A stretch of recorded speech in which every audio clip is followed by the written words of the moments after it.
preciosa sangre que mi vida cambió. Hermanos, que el Señor les bendiga. Es un placer volver a saludarles. Ya hemos terminado la sección en el libro de Apocalipsis hablando acerca de las 7 iglesias. Cada una de las iglesias que hemos visto, hermanos, hemos podido ver cómo nuestro Señor Jesucristo las ha examinado a cada una de ellas.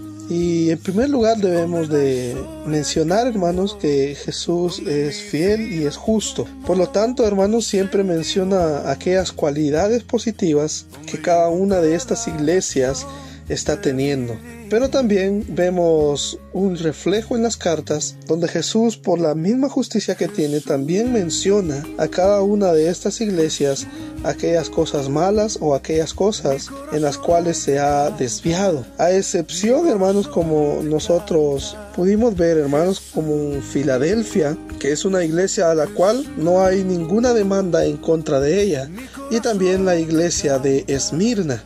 Son a las dos iglesias a las cuales, hermanos, nuestro Señor Jesucristo no tiene un reclamo directo. Es más, sus palabras son palabras de elogio para estas iglesias que han mantenido su constante crecimiento, pero también su constante fidelidad delante de nuestro Señor Jesucristo. Recordemos que a Esmirna se le dice que, a pesar de que es una iglesia pobre, el Señor le dice que es rica al final, es rica en fidelidad, es rica en constancia, es rica en su amor al Señor. Y a la iglesia de Filadelfia se le dice que, a pesar de que tiene poca fuerza, es una iglesia que se ha mantenido firme, que ha mantenido su adoración, que ha mantenido su fidelidad al Señor, que no ha negado a Cristo. Entonces vemos aquí, hermanos, que son las dos iglesias a las cuales directamente el Señor Jesucristo no tiene un reclamo. Y de estas iglesias, de estas dos iglesias, podemos tomar nosotros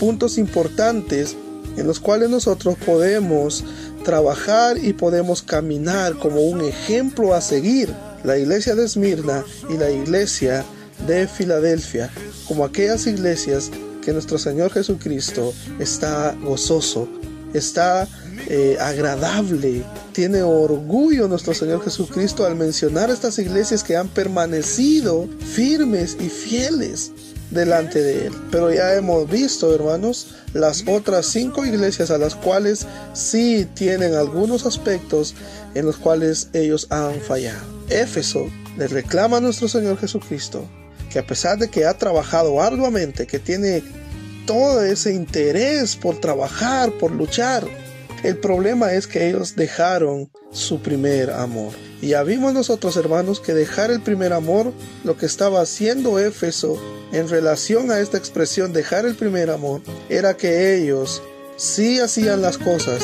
El problema es que ya no lo hacían con ese amor, con esa entrega, con esa búsqueda sincera de nuestro Señor Jesucristo. Se había convertido en hacer un trabajo y nada más, en cumplir con una responsabilidad y nada más. Debemos de tener cuidado, hermanos. En la iglesia de Éfeso nos muestra eso, que debemos de tener cuidado cuando nosotros estemos cayendo en eso también, porque iremos hacia el mismo paso, hacia el mismo nivel que la iglesia de Éfeso estaba llegando, que era hacer las cosas por costumbre, por monotonía, pero sin amar al Señor, sin amar a aquel que murió. Así estaba la iglesia de Éfeso. No estaba amando a aquel que había muerto por ellos en aquella cruz, no estaba amando al que había resucitado por ellos y al que les estaba hablando. Se habían acomodado, se habían acostumbrado a hacer únicamente la obra material, sin ponerse a pensar que el Señor pide más allá. Y lo primero que el Señor pide es el amor genuino hacia Él, y que busquemos lo que realmente interesa. Marta y María. Vemos esa expresión, vemos ese acontecimiento, hermanos, donde estas dos hermanas reciben a Jesús. Pero hay una hermana afanada, hay una hermana que trabaja, y su trabajo es arduo. Pero la otra hermana se queda escuchando a Jesús. ¿Cuál era más importante? Pues en el contexto donde se narra la historia de estas mujeres, Lo más importante era en ese momento escuchar a Jesús, poner atención a lo que Jesús decía. Claro, lo otro era importante, el oficio, el trabajar, el servir, pero no se podía tener un servicio adecuado si antes no se conocía, si antes no se escuchaba a aquel por quien se hacen todas las cosas. Si nosotros no conocemos, si nosotros no escuchamos, si nosotros no amamos a aquel por quien hacemos todas las cosas, nuestro servicio entonces, hermanos, será en vano. Y llegará ese momento, como lo menciona el apóstol Pablo en la primera carta a los Corintios, en el capítulo 3, hermanos, de su versículo 9 en adelante. Serán probadas las obras de cada uno, y las obras de aquellos los cuales no amaron al Señor Jesucristo, no hicieron las cosas por nuestro Señor Jesucristo, serán pasadas por fuego, y se quemarán, dice, como la madera, como el heno o como la hojarasca. Por lo tanto, la importancia entonces que nos muestra es que nuestras obras, que nuestro servicio debe ir enfocado a nuestro Señor Jesucristo, pensando en Él, sabiendo que es para Él, no para nuestro propio bien, no para nuestro propio beneficio, sino para exaltar y engrandecer el nombre de nuestro Señor Jesucristo. Entonces vemos que cada una de las iglesias, hermanos, nos está mostrando eso a nosotros. Nos está mostrando aspectos importantes que la iglesia moderna, la iglesia del siglo XXI, debe, hermanos, tomar en cuenta para no caer en el mismo error en el cual cayeron estas iglesias históricas que nosotros ya hemos visto. Vemos nosotros a la iglesia de Pérgamo también, haciendo un resumen, hermano, de lo que ya vimos. Cómo ellos, hermanos, aceptaban falsas doctrinas. Cómo ellos, hermanos, estaban, dice, viviendo donde Satanás tenía su sinagoga, donde Satanás tenía ahí su centro de poder. Y el mundo ha llegado a la iglesia de Pérgamo. Y el mundo lo ha tocado, como llegó a Tiatira, como llegó a Sardis, y sin hablar, hermanos, como llegó a la iglesia de la Odisea, que viendo la iglesia de la Odisea, hermanos, es la culminación de todas las otras iglesias.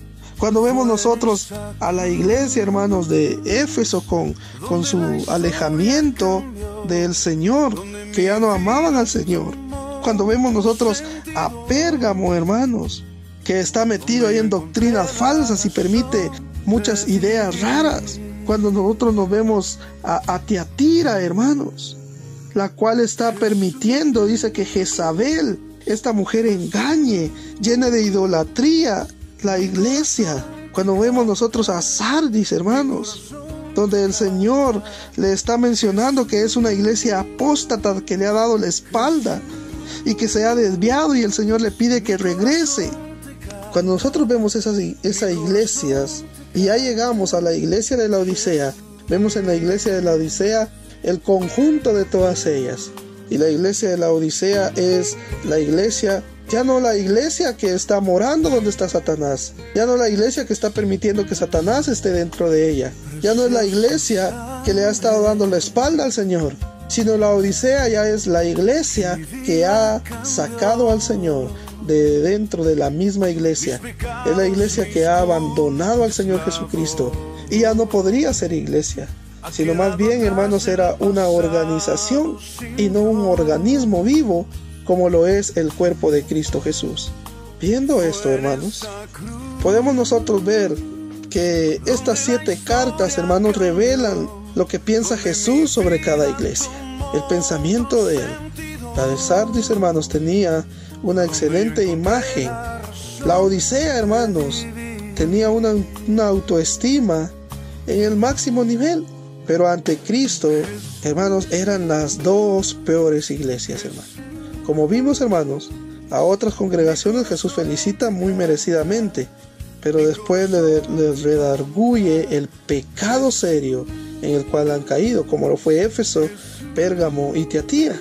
Y solo 2, hermanos, ganan la aprobación total de nuestro Señor Jesucristo, como ya se los dije: la iglesia pobre de Esmirna y la iglesia débil de Filadelfia. Todas estas cartas escritas a las iglesias, hermanos, son un desafío para nosotros hoy en día, cuando las iglesias, hermanos, Cuando los pastores sueñan con el éxito numérico, financiero, si no hay cuidado, hermanos, si no hay ese amor genuino a Jesús, se puede caer en el error que cayeron las demás iglesias. Aprendamos, hermanos, entonces de la práctica de estas iglesias y aprendamos tanto de las iglesias que actuaron mal para no caer en su error, y aprendamos de las iglesias que se mantuvieron firmes y copiemos lo que ellos hicieron para agradar a nuestro Señor Jesucristo. Aprendamos de Esmirna y aprendamos de Filadelfia. Que el Señor les bendiga, hermanos. En nuestro próximo estudio estaremos viendo la segunda visión que tiene Juan, y la visión que él tiene es el trono y el cordero. Después de la visión del Hijo del Hombre en medio de las 7 iglesias, allá en el capítulo 1, versículo 1 y 3, Juan, hermanos, recibe una segunda visión del Señor, y la visión que él tiene es la visión del Cordero, pero el Cordero ya en el trono, del Cordero glorificado. Que el Señor les bendiga, hermanos. Preciosa sangre que mi vida cambió.